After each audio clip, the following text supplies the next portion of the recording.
a gente tem, basicamente, dois tipos de estrutura de propriedade, né? A propriedade privada e a propriedade estatal.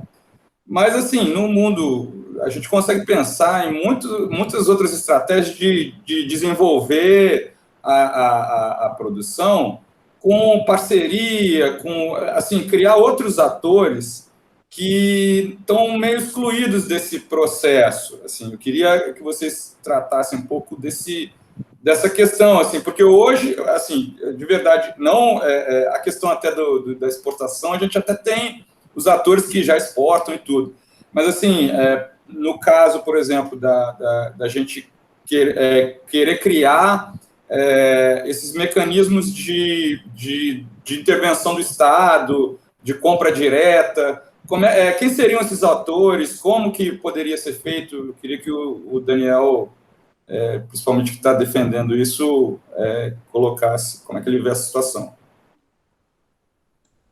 Então, a escolha agora passa a ser justamente essa. Como é que eu uso o poder de criar demanda, né, para direcionar os gastos, para direcionar a atividade econômica no Brasil, no caso. Né? Como é que eu uso esse poder? E aí, hoje, né, existe ainda um vácuo muito grande de investimentos que teriam impactos desinflacionários e até industrializantes. Né? Eu acho que foi muito triste, muito ruim, que nós tenhamos parado no meio da conclusão de obras estrategicamente importantíssimas para o Brasil. Lembrar que a gente está importando máscara, né, de hospital, coisa básica, está importando respirador, importando... Pois é. Né? E isso é terrível. Né? A gente poderia estar desenvolvendo isso com muita facilidade, até domesticamente. A própria saúde, né, já teve um momento muito mais dinâmico em anos passados. A Fiocruz e o Butantan, por exemplo, vem, nos anos mais recentes, sofrendo ataques de subfinanciamento, né, que asfixiam mesmo a instituição, deixam ela estagnada. A Fiocruz não terminou uma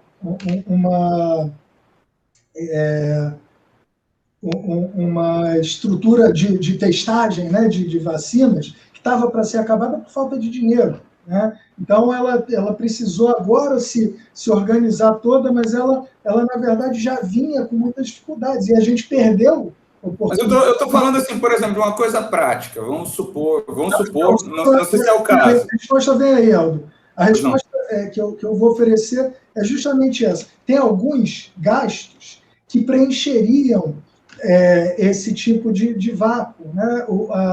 As ferrovias brasileiras, que eram pretendidas com o PAC, teriam um efeito desinflacionário e dinamizador da nossa indústria fantástico. Porque hoje um dos principais gargalos para a gente é logístico mesmo, é transporte. Né? A gente transporta tudo em caminhão, isso é ridículo. Né? Caminhão em estradas horrorosas. Então o caminhão vai, cai coisa da caçamba, aí depois fica parado esperando para embarcar. Né?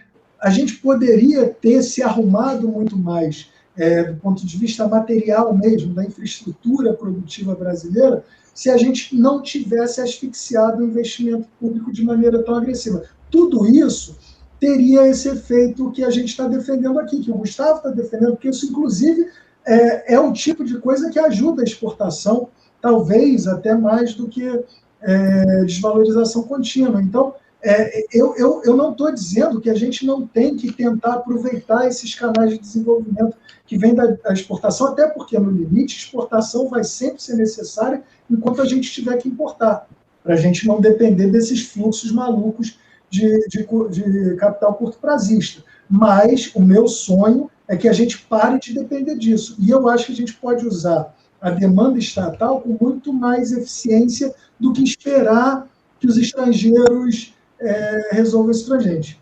Tá? É mais ou menos. Eu acho que você respondeu a pergunta do Helder. Daniel, ele respondeu de uma forma, eu vou responder de outra, mas depois eu tenho que voltar à questão central aí do campo. O Daniel respondeu, né, ele tem a política de investimento público, né, aumentar a eficiência econômica, a capacidade industrial, a capacidade tecnológica, né? O investimento público tem esse efeito, é fundamental. Isso, inclusive, é o que falta, eu acho, na teoria do novo desenvolvimentista, da importância do investimento público, agora que eles estão entrando mais. Mas, mas tem um problema. Eu trabalho no órgão público especializado em fazer política industrial na prática.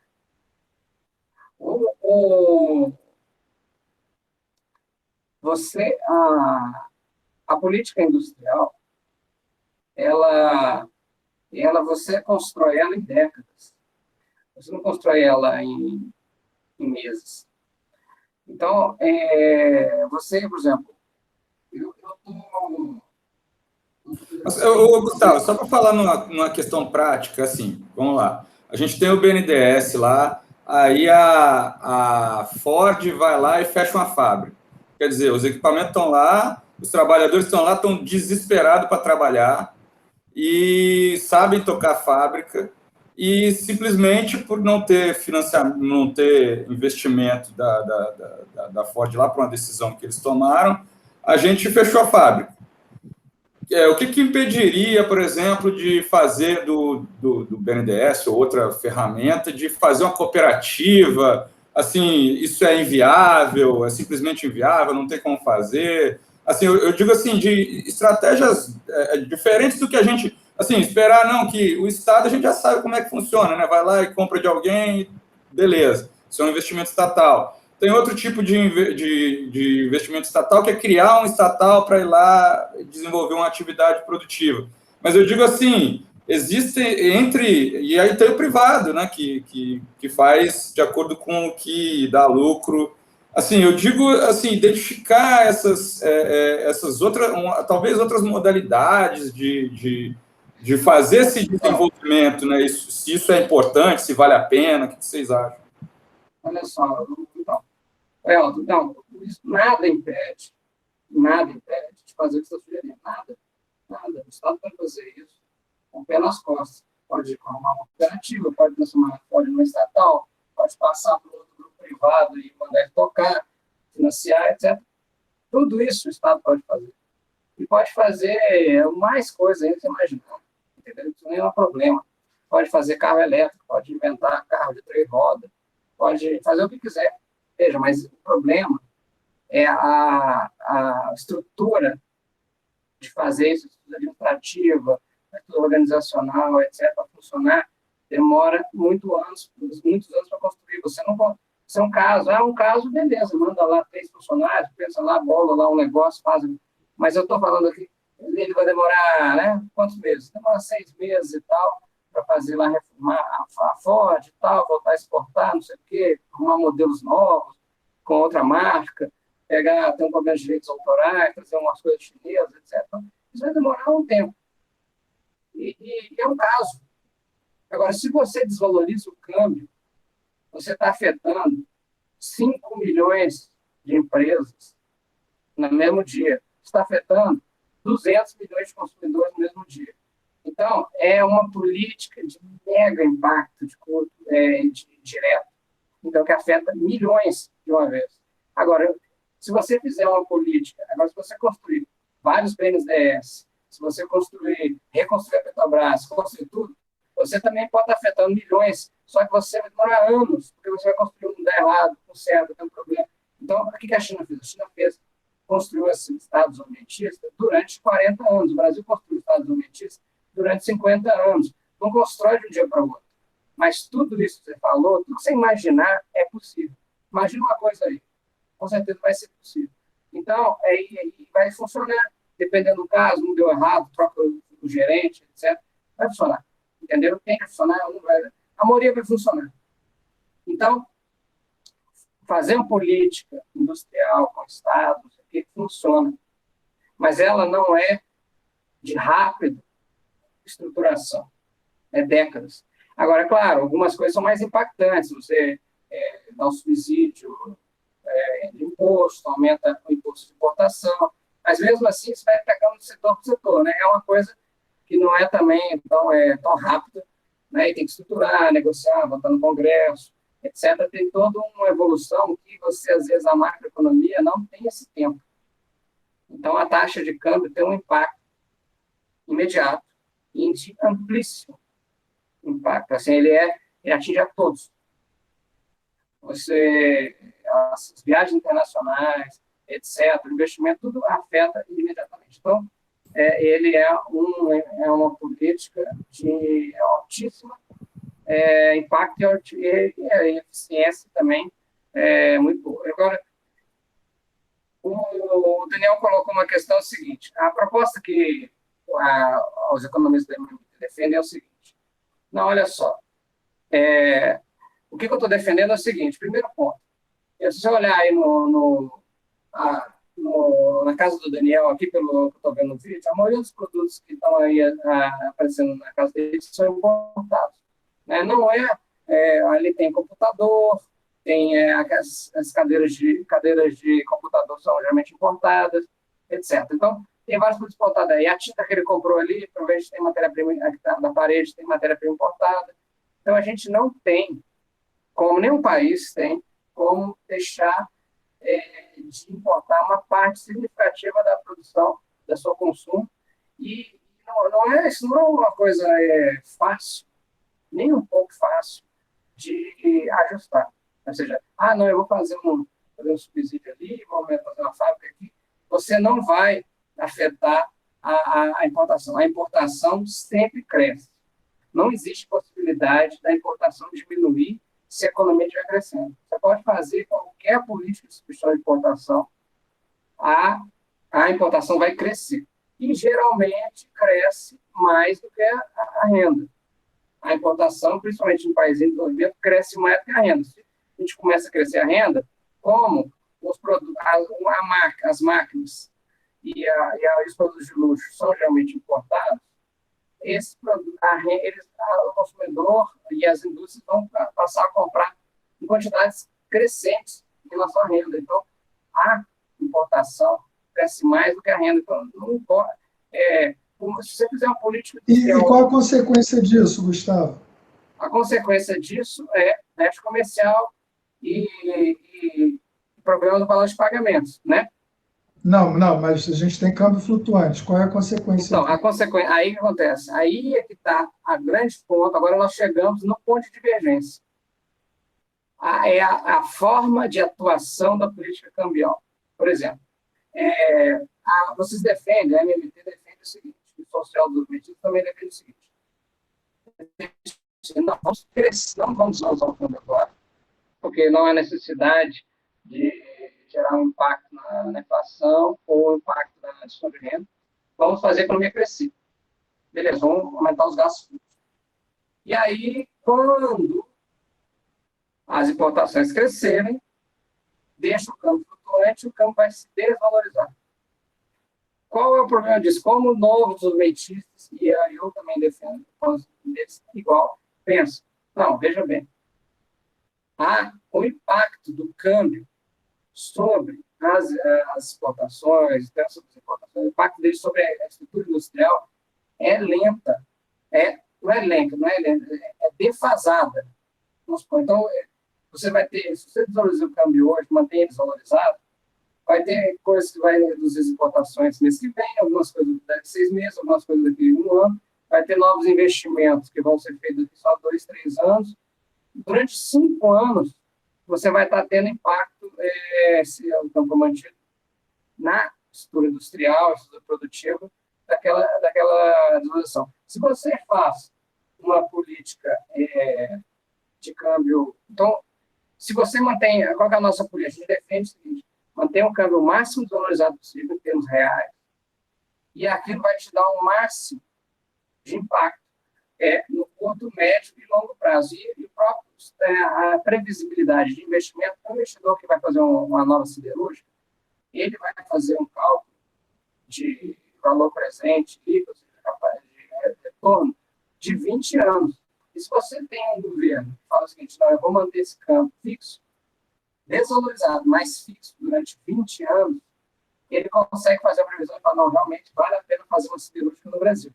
E uma siderúrgica tem uma refinaria, uma siderúrgica tem um impacto enorme o nosso valor de pagamentos. Então, a nossa capacidade de exportação. Então, você agora, a diferença da política de câmbio flutuante. Eu sou contra a política de câmbio flutuante, eu sou a favor da política de câmbio fixo. Então, a política de câmbio flutuante, ela faz o seguinte, eu vou aumentar a renda.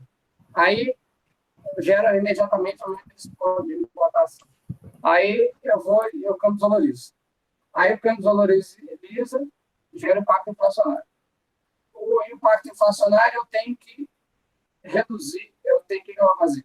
Eu reduzo, eu faço uma política excessiva para reduzir esse impacto inflacionário e para aumentar a taxa de juros para o câmbio voltar, vai ter um impacto de diminuição do investimento, ou eu vou e continuo na minha política de aumento de gasto público. Deixa eu ver se eu estou entendendo, impacto.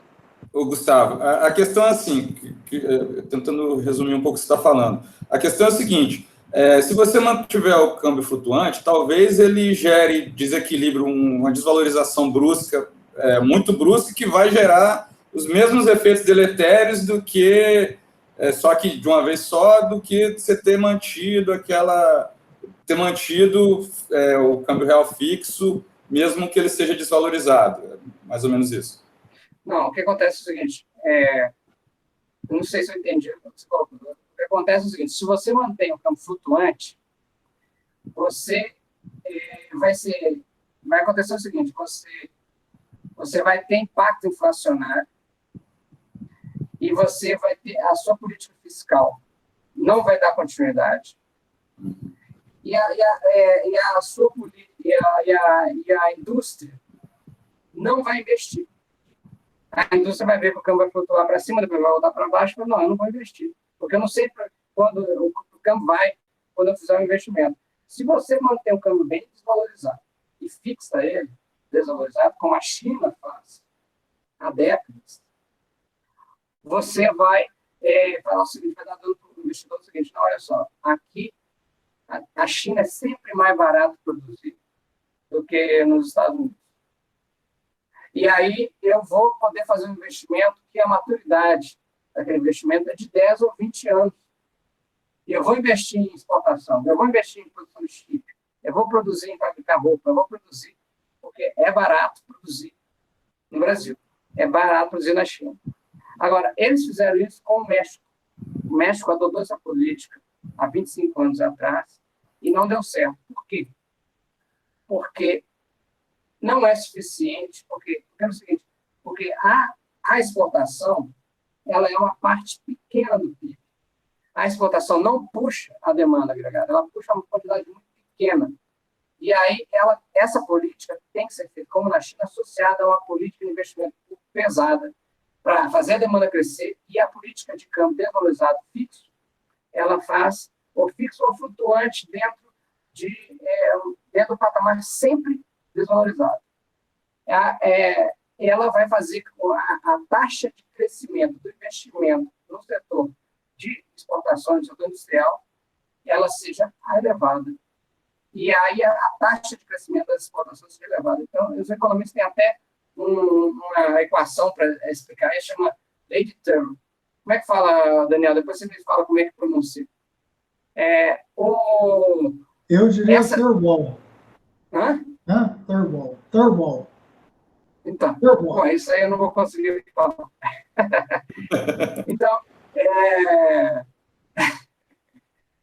mas essa lei diz o seguinte, a taxa de crescimento do PIB do país, ela tem uma restrição que é determinada pela a razão entre a taxa de crescimento das exportações com a taxa de crescimento das importações. Então, quanto maior a taxa de crescimento das exportações, maior é a taxa que você pode crescer a economia sem criar problema no valor de pagamento. Então, para ter um máximo de taxa de crescimento, velocidade de crescimento de exportações, de taxa de crescimento de exportações, você mantém uma situação muito favorável de investimento. Ou seja, o investimento tem que ser lucrativo, o investimento em indústria tem que ser lucrativo e com perspectiva. Ou seja, eu posso olhar daqui 20, 30 anos, e eu achar sempre lucrativo. Se o câmbio for flutuante, eu não vou ter essa previsibilidade, eu não vou investir. E aí, portanto, a taxa de crescimento das exportações vai ser baixa. E aí, portanto, a taxa de crescimento do PIB vai ter que ser baixa, porque os gastos vão parar, vão bater numa barreira que se chama valor de pagamento. Vai ter problemas inflacionários, e aí o gasto público vai parar de crescer. Entendeu? É essa...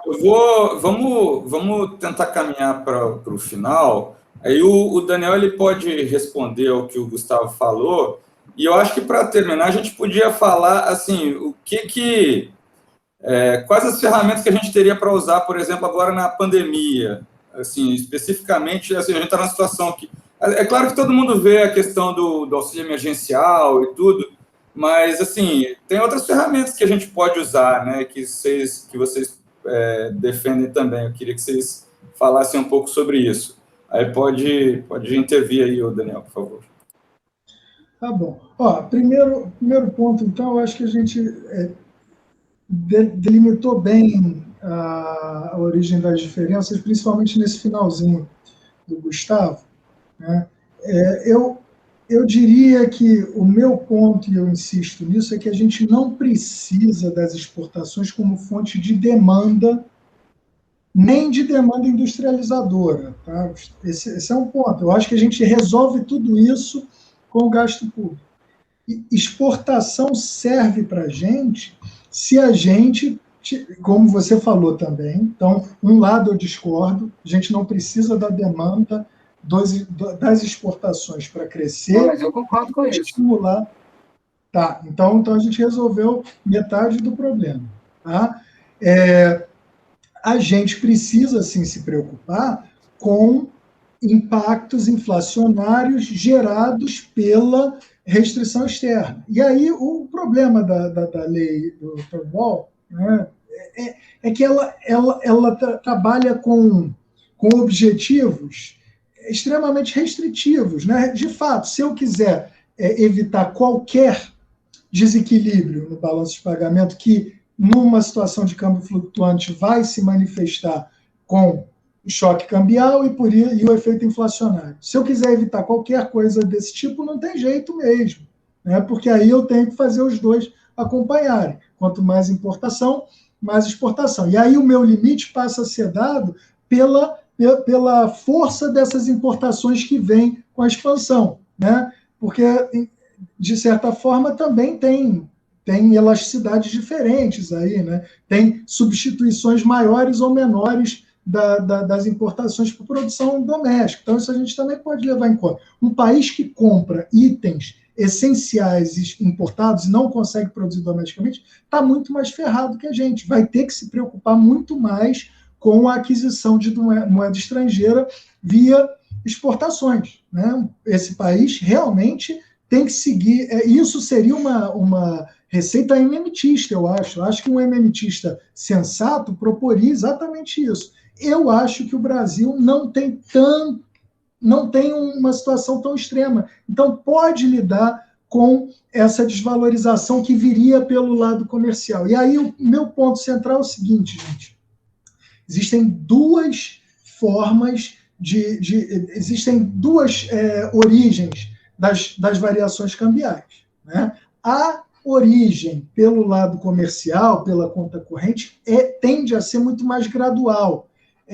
Propensão a importar, né? E o comportamento das exportações também não inverte muito, até porque a gente está falando de comportamentos muito mais longo-prazistas, né? São projeções maiores, como você falou. O investidor ele precisa de horizontes muito mais longos, então quem se planeja exportar vai ter que olhar para um período muito mais longo, vai ter que se planejar e continuar exportando por períodos muito mais longos, né? O próprio comprador que decide, vou agora comprar tudo do Brasil, vai ter que estabelecer uma cadeia, né, de recebimento, né, toda a estrutura para que ele possa fazer essa importação pelo lado dele, é difícil, precisa ser construída, e então é um compromisso um pouco mais longo. O problema principal para uma economia dependente são aqueles choques que vêm pelo lado curto, pelo lado especulativo, porque esse choque, sim, tem um potencial desestabilizador,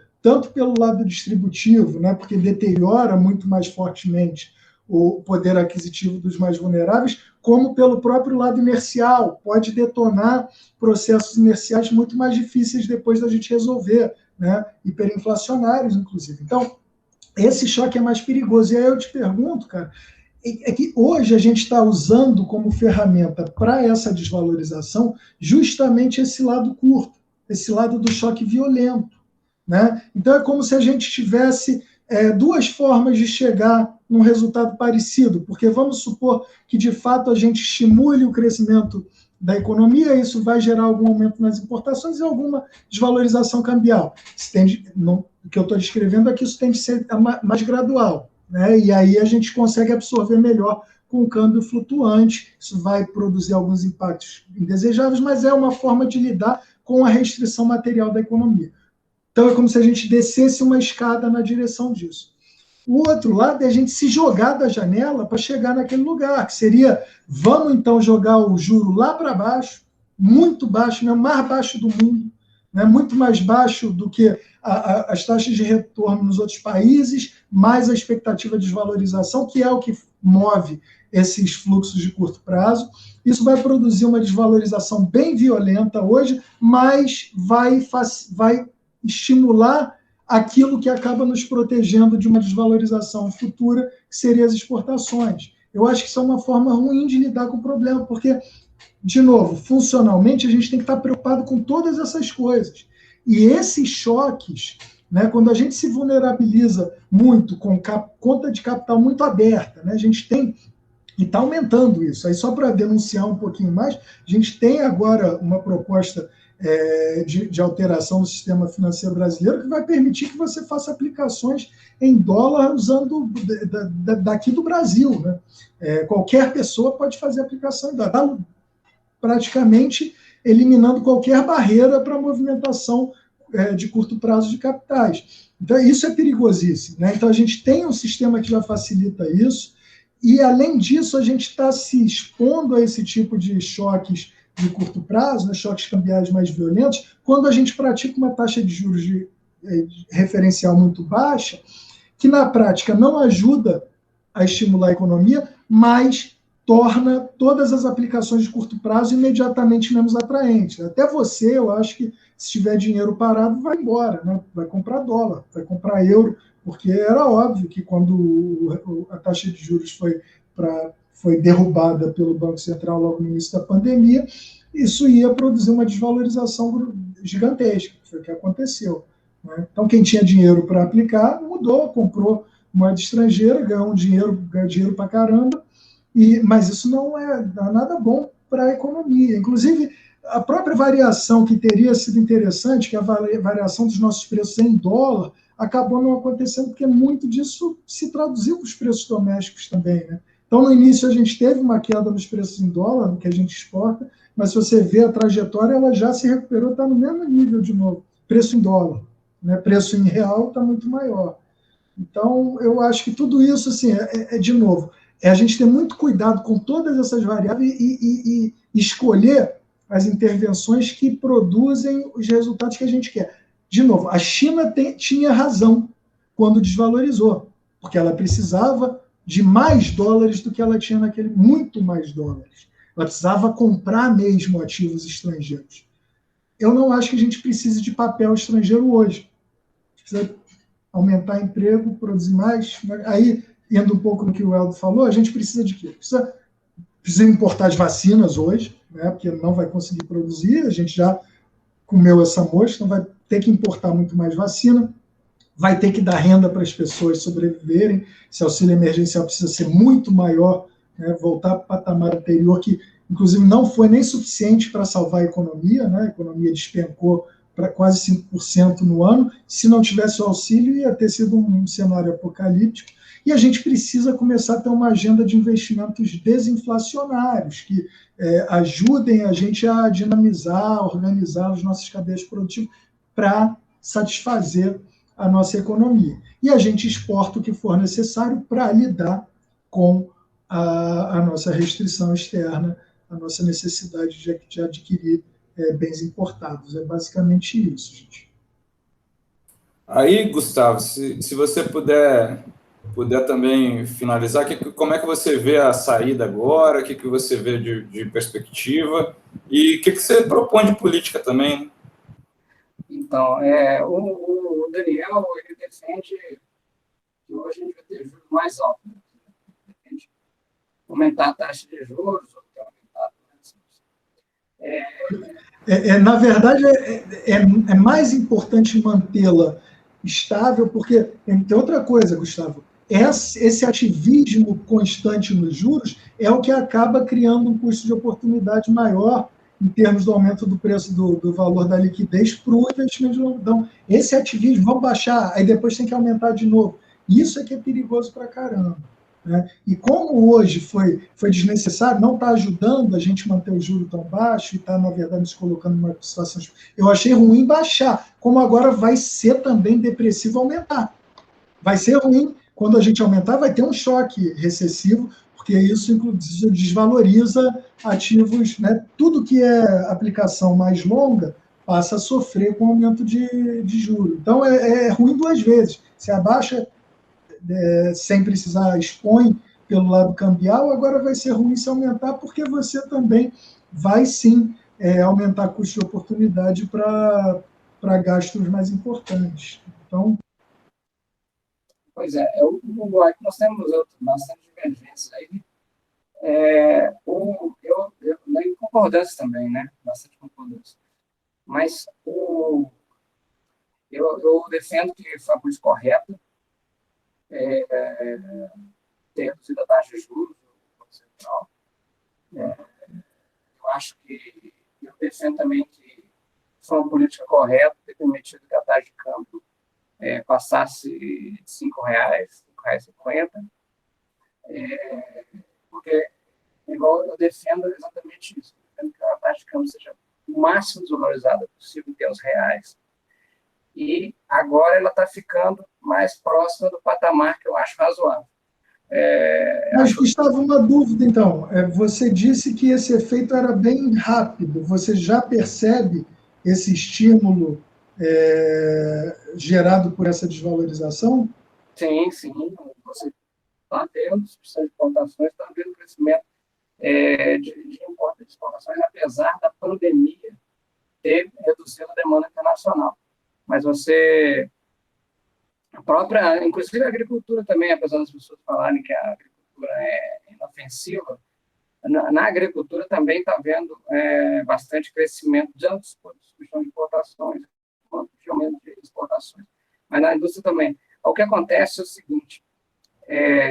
Mas outra dúvida, Gustavo, o preço das commodities não é afetado, né? Em dólar, preço em dólar. O preço em dólar, ele até afetado de forma favorável ao seu argumento, porque, principalmente no curto prazo, né, como o Brasil é um país muito grande, ele é um grande ofertador desses produtos, a gente tem um impacto de redução de preço. Né? No primeiro momento, grande parte da soja, vários produtos, a gente tem uma redução de preço. Mas E em dólar isso fica mais barato para a gente exportar mais? Tem uma... Eu ia colocar isso.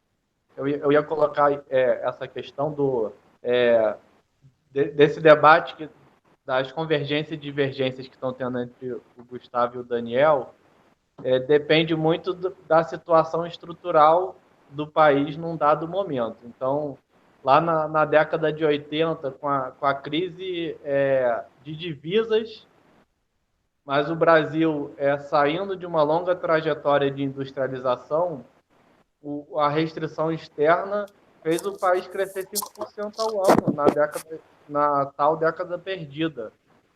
Porque tinha restrição externa, mas a resposta à restrição externa era apostar na matriz interna e industrial, que dava conta na época. Agora, essa desvalorização de agora, por mais que o Gustavo, eu já vi outros especialistas em política industrial e economia industrial falando que teve sim impactos imediatos na exportação industrial do país, a desvalorização cambial, mas muito setorizado e sem muitas possibilidades de ganho em cima disso, eu sei, de surfar a onda da desvalorização é meio que dado. E eu queria pegar que foi o mote da minha intervenção aqui na provocação do Daniel, o mercado. Eu não acredito que o Brasil, por maior produtor que seja, impacte o mercado internacional nesse nível. Então, o que aconteceu? A desvalorização cambial gerou aumento do lucro dos produtores, porque o preço está em commodities, não aumentou o volume de exportação de commodities do Brasil, aumentou a receita dos setores exportadores de commodities, porque o preço de commodities, por definição, é dado no mercado internacional. Não é a situação da década de 30, quando o Brasil produzia 90% do café do mundo. Então, a gente tem esse efeito que é estrutural, ou seja, o setor primário exportador não é soja, é milho, é o agribusiness, mas também é minério, são outros setores que não geraram aumento da demanda e nem aumento de competitividade internacional do Brasil, porque o preço já é dado, gerou aumento de lucro. Então, eu queria fazer essa provocação estrutural aí de dois momentos do país que a gente teve. Agora não é necessariamente uma restrição externa, né? Mas a desvalorização cambial gerou algum incentivo produtivo, industrial, de exportação e nacional, mas como os preços são atrelados e a gente tem um sistema primário que é importante na formação de preço do trabalho nacional via custo de alimento, só que como é comoditizado, a gente virou tomador de preço interno, então a gente é produtor e sofre o impacto inflacionário de uma desvalorização de um produto que a gente é soberano em exportar e consumir, a gente faz o que quiser com o produto e tivemos esse impacto inflacionário. Então, só chamar uma linha do meio aí no debate que o momento estrutural do país vai também fazer muita diferença no ajuste fino dessas políticas aí que, apesar não é do meio não, Thiago, porque é isso que eu estou tentando dizer. Para a China fez sentido, para o Japão fez sentido, para Cuba talvez faça muito sentido perseguir, estimular as exportações. Não vejo tanto sentido para nós nesse momento, principalmente via desvalorização agressiva. É isso. Uma questão matemática. Só soltei esse ponto Sim, mas só um segundo, só para fechar o argumento. É isso, dois pontos diferentes da história brasileira, com desvalorização. Agora a gente, como tem reserva, não tem restrição externa, mas tem desvalorização. Na década de 80 também tivemos. E a resposta ao estímulo de desvalorização foi muito diferente nos dois momentos. Assim, só para problematizar na realidade histórica como que a teoria precisa de um ajuste fino na realidade e às vezes e o que eu estou entendendo aqui é que os dois pontos são equilibráveis nesse contexto estrutural aí, depende do momento que o país esteja. Sim, deixa eu intervir aqui e passar a palavra para o Gustavo, mas assim, porque me parece, o Gustavo não precisa da minha defesa, mas eu ia defender o argumento dele, dizendo que, na verdade, é o seguinte, a política, pelo que eu estou entendendo, a política de investimento público, ela também é fundamental nessa estratégia de exportação, né? Porque, como você falou no México, por exemplo, eles fizeram a estratégia de desvalorizar o câmbio, e ela não funcionou porque não tinha essa estratégia aí, essa lógica de estimular a economia interna via gasto público.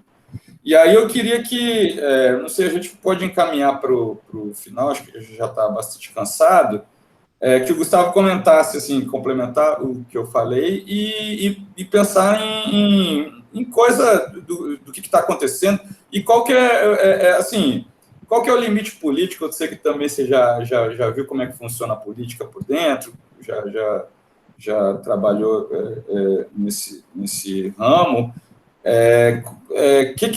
Quais são os impedimentos práticos desse tipo de política?